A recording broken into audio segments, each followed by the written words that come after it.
दोस्तों welcome back to my channel one second. जो लोग पहली बार मेरे चैनल को प्लीज आप लोग सब्सक्राइब कर दीजिएगा। इस वीडियो में हम लोग चर्चा करने वाले हैं एबीबी इंडिया लिमिटेड के बारे में। उम्मीद है आपको नाम यहाँ पे क्लियरली दिख रहा होगा। अगर हम लोग बात करें लास्ट ट्रेडिंग सेशन इसके अंदर क्लोजिंग की तो लगभग 3.5% की तेजी इस स्टॉक्स के अंदर देखी गई है। अगर हम लोग रुपीज़ के अंदर बात करें लगभग 192 रुपये के ऊपर की ये क्लोजिंग हमें देखने को मिली। अगर हम लोग क्लोजिंग प्राइस की बात करें लगभग 5,571 के आसपास क्लोजिंग बनाई। अगर हम लोग हाई की बात करें 5,645 का हाई बनाया था। लो की बात करें 5,294 रुपये का लो बनाया था इसने लास्ट ट्रेडिंग सेशन के दिन। अगर इसके अंदर हम लोग परफॉर्मेंस की बात करें तो अकॉर्डिंग टू टिकट परफॉर्मेंस यहाँ पर एवरेज नजर आता हुआ दिख रहा है। अगर वैल्यूएशन की बात करें तो वैल्यूएशन यहाँ पर हाई नजर आता हुआ दिख रहा है।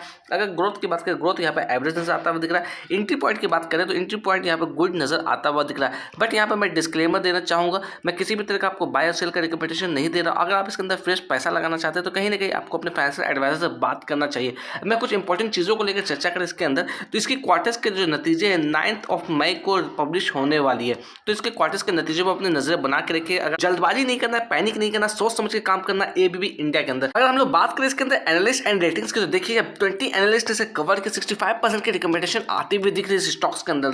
अगर मैं बात करूँ इसके अंदर होल्डिंग्स को लेकर बड़े प्लेयर्स की होल्डिंग जो हमारे लिए बहुत ही इंपॉर्टेंट हो जाती है तो यहाँ पर देखिएगा अगर मैं बात करूँ डीआईएस की लगभग 2.49% की होल्डिंग यानी कि 2.5% की होल्डिंग डीआईएस के पास है। एफआईएस की बात करें लगभग 10.28% की होल्डिंग एफआईएस के पास है। अगर रिटेलर्स की बात करें लगभग 7.17% की होल्डिंग यहाँ पर रिटेलर्स के पास देखने को मिल रही है। अगर म्यूचुअल फंड की बात करें तो 4.53% की होल्डिंग म्यूचुअल फंड के पास है। अगर हम लोग ज़्यादा मेजोरिटी ऑफ द शेयर हम लोग बात करें तो प्रमोटर्स के पास है 75% की होल्डिंग प्रमोटर्स के पास है। अगर म्यूचुअल फंड के अंदर भी बात करें टॉप 5 म्यूचुअल फंड के इन्वेस्टमेंट के बारे में जिसकी वेटेज सबसे ज़्यादा है तो यहाँ पर देखिएगा एक नाम निकल के आ रही है Invesco India large and mid cap की। इसकी वेटेज ऑलमोस्ट 3% हम लोग कह सकते हैं, 2.98% की होल्डिंग है। अगर हम लोग बात करें कोटक इक्विटी अपॉर्चुनिटीज फंड की इसकी वेटेज 1.28% निकलती हुई आ रही है। अगर Nippon India large cap fund की बात करें इसकी वेटेज यहाँ पर 1.21% निकलती हुई आ रही है। अगर Nippon India multi cap fund की बात करें इसकी वेटेज 0.50% निकलती हुई आ रही है। अगर हम लोग टेक्निकल्स की बात करें एबीबी इंडिया लिमिटेड के अंदर तो यहाँ पर देखिए क्या इंडिकेशन आता हुआ दिख रहा है। अगर इंडिकेटर की बात करें 13 ऐसे इंडिकेटर जहाँ से बाय का इंडिकेशन आता हुआ दिख रहा है, 4 ऐसे इंडिकेटर जो कि यहाँ पर सेल का इंडिकेशन शो कर रहे हैं। अगर मूविंग एवरेजेस की बात करें यहाँ पर देखिएगा 10 ऐसे इंडिकेटर जहाँ से बाय का इंडिकेशन आता हुआ दिख रहा है, 4 ऐसे इंडिकेटर जहाँ से सेल का इंडिकेशन आता हुआ दिख रहा है। अगर हम लोग ऑसिलेटर की बात करें तो देखिएगा 3 ऐसे इंडिकेटर जहाँ से बाय का इंडिकेशन आता हुआ दिख रहा है।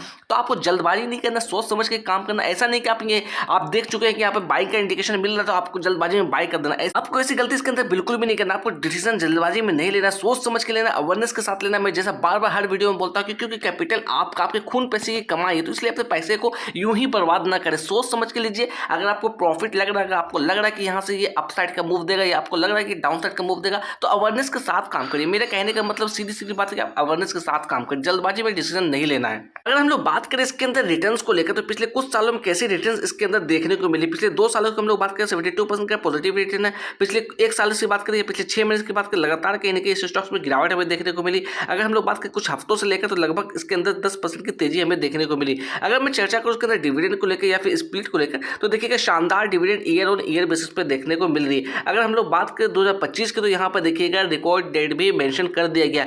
3 मई को यहाँ पर रिकॉर्ड डेट किया गया है।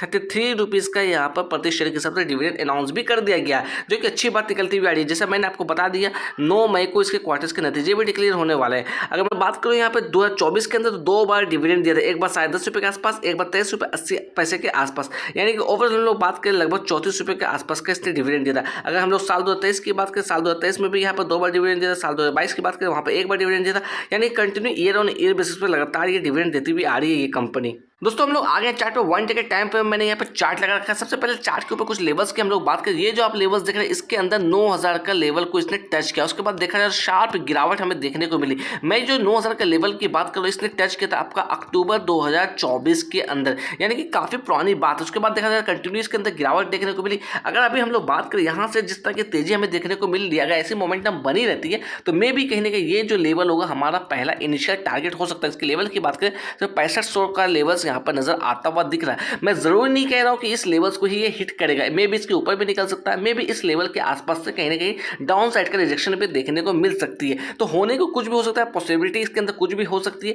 बट कहीं ना कहीं ये जो लेवल से एक अच्छा टारगेट यहाँ पर होता हुआ दिख सकता है। अभी हम लोग करंट प्राइस की बात करें 5572, अगर उस लेवल से हम लोग बात करें तो काफी ऊपर ये टारगेट नजर आता हुआ दिख रहा है। अगर मैं बात करूँ तो यहाँ पर देखिए ये जो लेवल्स देख रहे हैं ये बात हो रही है आपका साल 2023 के अंदर। यहाँ पर इसने बॉटम बनाया था तकरीबन 4500 के आसपास। ठीक यहाँ पर देखा जाए तो लगभग 4650 के आसपास का इसने बॉटम बनाया, उसके बाद अच्छी खासी रिकवरी स्टॉक्स के अंदर देखने को हमें मिल रही है। अगर हम लोग बात करें यहाँ पर तो ये जो लेवल्स देख रहे हैं ये हमारा एक बाइंग एक्टिविटी जोन है। यहाँ पर बायर की एक्टिविटी देखी गई थी, ये जो एरिया है यहाँ पर सेलर्स की एक्टिविटी देखी गई थी। तो मे भी कहीं ना कहीं यहाँ से वापस से डाउन साइड का मूव हमें देखने को मिल सकता है, या फिर कहीं ना कहीं यहाँ से हमें एक अच्छा रिजेक्शन लेवल्स देखने को भी मिल सकता है। मैं यहाँ पर अगेन कहना चाहूँगा किसी भी तरीके की श्योरिटी की बात नहीं कर रहा हूँ। अगर कुछ इंपॉर्टेंट चीज़ों को लेकर चर्चा करें स्टॉक्स के अंदर तो वॉल्यूम काफ़ी शानदार देखने को मिली थी कल के दिन। अगर मैं बात करूँ इसके अंदर वॉल्यूम की बात करें लगभग 11 लाख की वॉल्यूम नोटिस की गई थी। अगर मैं बात करूँ डिलीवरी ऑफ परसेंटेज की लगभग 25% की डिलीवरी उठाई गई थी। अगर कुछ इंपॉर्टेंट चीज़ों को और चर्चा करें स्टॉक्स के अंदर तो ये स्टॉक्स का अगर हम लोग बात करें 50 डे मूविंग एवरेज की वैल्यू तो इसकी वैल्यू निकलती भी आ रही है 5498 रुपये के आसपास। अगर बात ही कर ले हम लोग 200 डे मूविंग एवरेज की तो इसकी वैल्यू निकलती हुई 6339 के आसपास। चलते चलते अगर इसके अंदर हम लोग फोरकास्टिंग की बात करें तो देखिएगा 23 एनालिस्ट ने इसे कवर किया over the 1 year time period. Maximum estimate की बात करें 7585 का दिया, मिनिमम एस्टिमेट की बात करें 4970 का दिया। तो मिनिमम एस्टिमेट देखा जाए अभी करंट प्राइस से काफ़ी नीचे नजर आता हुआ दिख रहा है।